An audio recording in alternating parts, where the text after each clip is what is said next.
dengan zikir ratibul haddad. Ya Allah, dengan kalimat thayyibah la ilaha illallah, jadikan kami husnul khatimah, akhir daripada hidup.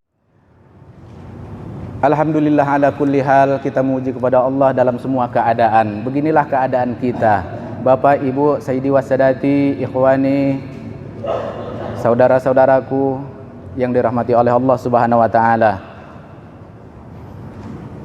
Sepertinya baru kemarin sore kita terlahir ke dunia. Baru terlahir ke dunia, dipeluk, disayangi, dipangku oleh ibu kita tercinta.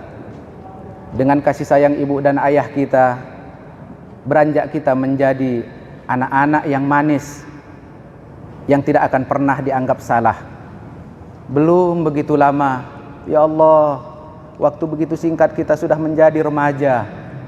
Kita ingat bagaimana kita bermain-main dengan sesama kawan kita di halaman rumah kita. Kita masuk sekolah, dilayani dengan kasih sayang orang tua kita dan sambutan tangan sahabat-sahabat kita. Belum lagi lama, seperti kemarin sore atau beberapa hari yang lalu, kita menemui jodoh kita dan kita sudah dewasa. Ya Allah, kita menjadi tulang punggung keluarga. Kita mengurus kita dan mengurus saudara-saudara kita, khususnya kerabat kita dan anak-anak kita. Belum lagi lama, ya Allah, mesti seperti kemarin sore, Bapak dan Ibu rasakan sekarang keadaan kita sudah mulai tua. Ada yang umur 30, 40, mungkin ada yang 60, mungkin ada yang lebih daripada itu. Ya Allah, singkat sekali kehidupan kita di dunia ini. Awal daripada kelahiran, kita menangis, disambut dengan ketawa, dan akan berakhirlah hidup kita. Akan berakhirlah hidup kita sebagaimana yang sudah dilakukan oleh Allah sebelumnya. Nenek-nenek kita, kakek-kakek kita, saudara-saudara kita, mungkin di antara kawan-kawan kita atau di antara kita ada punya anak yang sudah duluan mendahului kita. Berakhirlah hidupnya dan berakhirlah hidup kita. Coba, jangan kita hayalkan mereka, jangan kita ingat mereka, tapi coba bayangkan seandainya yang berakhir itu adalah kita. Di saat kita terbujur, di saat kita sudah mulai susah bernapas, di saat azal sudah tiba. Allahu Akbar. Semua manusia, kullu nafsin dha'iqatul maut, semua yang bernyawa akan merasakan mati. Andai yang terbujur itu adalah kita, sesak napas kita, dan pada saat itu Allah membuka hijab untuk orang yang meninggal. Wa'adallah haq, janji Allah adalah pasti, dan kita calon-calon yang mati. Apabila seorang manusia akan mati, maka dibuka Allah hijab. Matanya, kupingnya masih bisa melihat dan mendengar sahabat-sahabatnya. Dia masih kenal anak dan istrinya, namun dia sudah bisa memandang makhluk lain. Dia bisa melihat malaikat yang datang akan menjemput nyawanya, menjemput ruhnya. Dia bisa melihat setan dan iblis yang sedang menggoda. Dia bisa melihat alam dunia tapi sekaligus melihat alam barzah. Pada saat itu, fal khatir asyaddul khatar, maka pada saat itu yang sangat berbahaya dan sangat berbahaya. Bagi seorang hamba yang selamat, makalah selamat akhiratnya. Bagi hamba yang celaka, maka celakalah selama-lamanya. Di situ kita taruhkan, tidak akan bisa selamat orang yang jahat, yang menjahati Tuhannya dan menjahati dirinya, menjahati makhluk-makhluk yang lain. Dan selamatlah mereka yang diridhai oleh Allah, yang telah berlaku soleh, berlaku baik untuk Allah dan untuk dirinya dan untuk sekitarnya. Insya Allah kita termasuk orang-orang yang berlaku baik dan berusaha tetap baik. Pada saat itu tidak akan dirasakan oleh seorang hamba penyakit di dunia melebihi sakit syakaratul maut.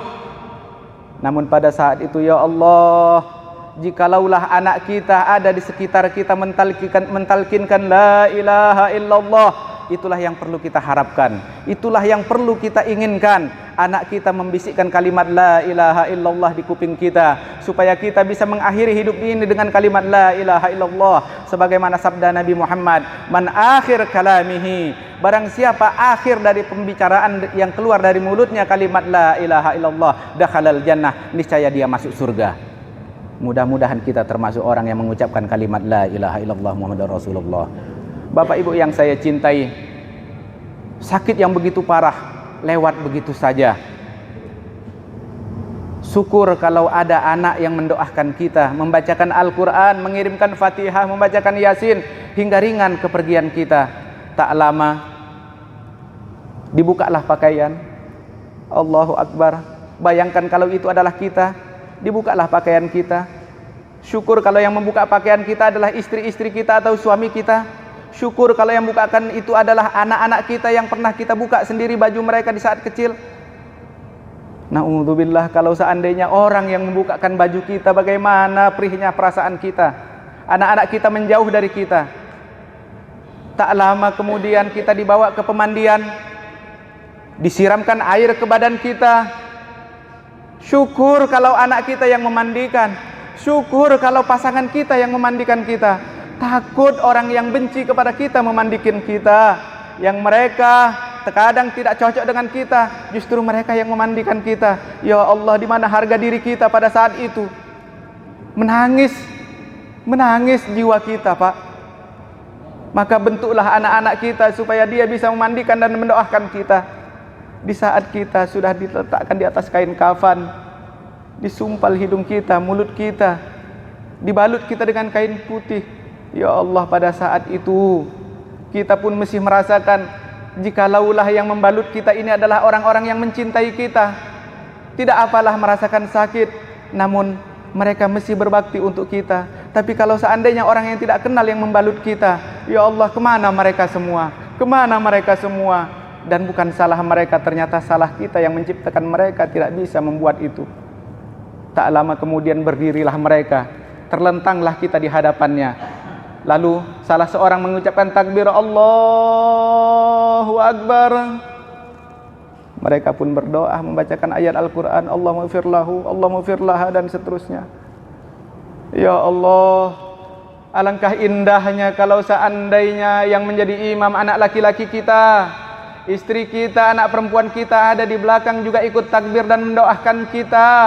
Alangkah indahnya yang memikul badan kita menuju liang lahat adalah anak-anak kita yang kita bentuk mereka mencintai dunia dan akhirat dan mencintai kita dan menyelamatkan kita. Tapi alangkah sengsaranya kita kalau yang menjadi imam adalah orang lain, kalau yang mendoakan kita ternyata orang lain, kalau yang mengangkat kita ternyata orang lain. Ya Allah, di mana kami sekarang ini? Ternyata kami banyak yang lalai, ya Allah. Bapak Ibu Sayyidi wassadati, sudahkah kita persiapkan itu? Kita tidak pernah lepas dari Allah dengan rahmatnya. Begitu banyak kesalahan kita. Amanah yang Allah berikan terkadang kita khilaf. Waktu yang Allah berikan terkadang kita maksiat. Rezeki yang Allah berikan terkadang kita mencarinya dengan cara haram. Istri dan anak yang amanah terkadang kita tidak jaga. Bahkan diri kita terkadang kita sia-siakan. Allah yang memberikan rahmat kepada kita pun terkadang kita kurang sujud. Masjidnya jarang kita datangi. Hati kita jarang berzikir kepada Allah, tapi yang kita ingat adalah pekerjaan dunia dan dunia. Sampai timbullah penyakit di hati kita, hubbud dunya wa karahatil maut. Terlalu cinta kepada dunia dan kita takut kepada kematian. Ya Allah, inilah dosa kita. Jangan sombong kita. Ternyata kita belum menyiapkan baik kepulangan kita dari dunia ini. Sekarang kita ditakutkan dengan corona. Kita tidak takut pada azab Allah. Ala kulli hal, yang penting kita bisa menyadari diri kita bahwa kita butuh bertaubat kepada Allah. Tidak ada manusia yang baik lalu tidak melakukan dosa kepada Allah.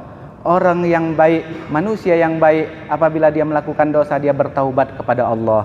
Apabila dia melakukan kesalahan sesama manusia, lalu dia mengakui dan minta maaf, dan mereka islah, memperbaiki diri mereka sampai tutup usianya. Ya Allah biha, ya Allah biha, ya Allah bi husnil khatimah. Tadi kita berdoa dengan zikir ratibul haddad. Ya Allah, dengan kalimat thayyibah la ilaha illallah, jadikan kami husnul khatimah. Akhir daripada hidup kami adalah Islam yang thayyibah. Itu tadi doa, bagus dibaca.